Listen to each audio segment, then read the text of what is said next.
matin du 11 septembre 2001, 19 hommes armés de cutters, dirigés par un homme sous dialyse dans une grotte forteresse à l'autre bout du monde, via un téléphone satellite et un ordinateur portable, réalisent la pénétration la plus sophistiquée de l'espace aérien le plus fortement défendu au monde, prenant le contrôle des passagers ainsi que des pilotes militaires formés au combat de 4 avions commerciaux, avant de les faire voler hors de leur trajectoire pendant plus d'1 heure sans être harcelés par un seul des chasseurs intercepteurs. Ces 19 pirates de l'air sont des religieux, des fondamentalistes qui aiment boire de l'alcool, traîner avec des stripteaseuses aux cheveux roses. Et ceux-ci ont réussi à faire tomber 3 bâtiments avec 2 avions à New York, alors qu'à Washington, un pilote qui ne savait pas gérer un Cessna monomoteur était capable d'effectuer une figure de haute voltige pour s'aligner parfaitement avec le sol et frapper le Pentagone, là où se tenait une réunion du bureau d'analyse budgétaire des employés de la Défense sur le mystérieux trou de 2,3 trillions de dollars annoncé par Donald Rumsfeld dans une conférence de presse la veille, le 10 septembre 2001. Heureusement, les présentateurs TV savaient qui était responsable en quelques minutes, les experts en quelques heures.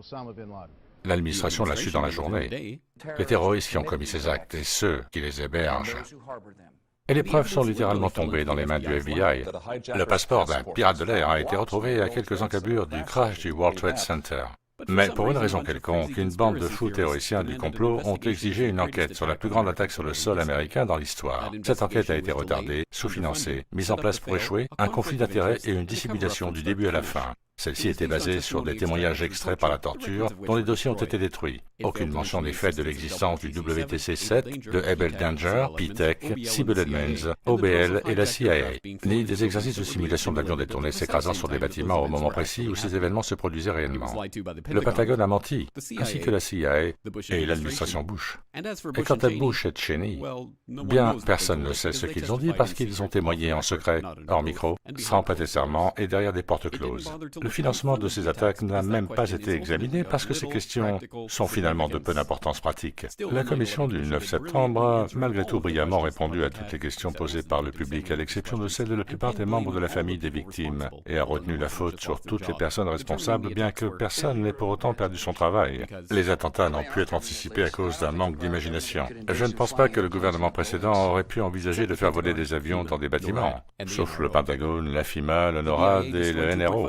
La DIA a détruit 2,5 téraoctets de données, mais ce n'est pas grave parce que ce n'était probablement pas très important. La SEC a détruit ses dossiers de l'enquête sur le délit initié avant les attentats, mais c'est pas grave parce que la destruction de dossiers de la plus grande enquête de son histoire fait juste partie de la routine de la gestion de ces dossiers. Le NIST a classifié les données qu'ils ont utilisées pour leur modélisation de l'effondrement de WT7.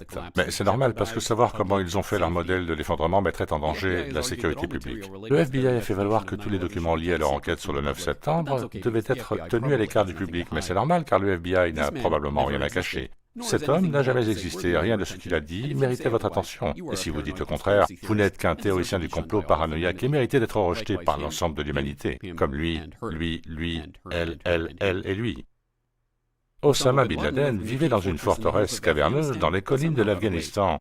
Mais il s'en est échappé d'une manière ou d'une autre. Il se cacha alors à Tora Bora, mais s'en est aussi en quelque sorte échappé. Puis il a vécu à Abbottabad pendant des années, se moquant ainsi du système de renseignement le plus complet, qui emploie le plus de technologies sophistiquées dans l'histoire du monde, pendant une décennie diffusant vidéo sur vidéo, avant d'être finalement retrouvé grâce à un raid audacieux d'une équipe d'E-6 qui n'a pas été filmé, auquel il n'a pas assisté, ni utilisé de femmes comme bouclier humain, ni même dans lequel ses forces spéciales, ses agents, n'ont paniqué ni tué cet homme non armé, censé être la meilleure source de renseignement sur ces sordides terroristes. Puis ils ont jeté son corps dans l'océan avant de le dire à qui que ce soit. Ensuite, 2 douzaines de ces équipes spéciales sont mortes dans un accident d'hélicoptère en Afghanistan. Ceci est l'histoire du 11 septembre, présentée par les mêmes qui vous ont dit on pouvait voir sa tête se déplacer violemment vers l'avant. Et ils sont sortis des bébés des incubateurs et des installations de production mobile.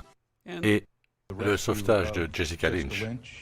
Toute question concernant cette histoire vous fera passer pour un idiot paranoïaque haineux au chapeau en aluminium, abusant des chiens et des bébés, et sera vilipendé par la terre entière. Si vous aimez votre pays, la liberté, le bonheur, l'arc-en-ciel, le rock'n'roll, les chiots, la tarte aux pommes et votre grand-mère, vous n'exprimerez jamais de doute sur cette histoire, à qui que ce soit, jamais.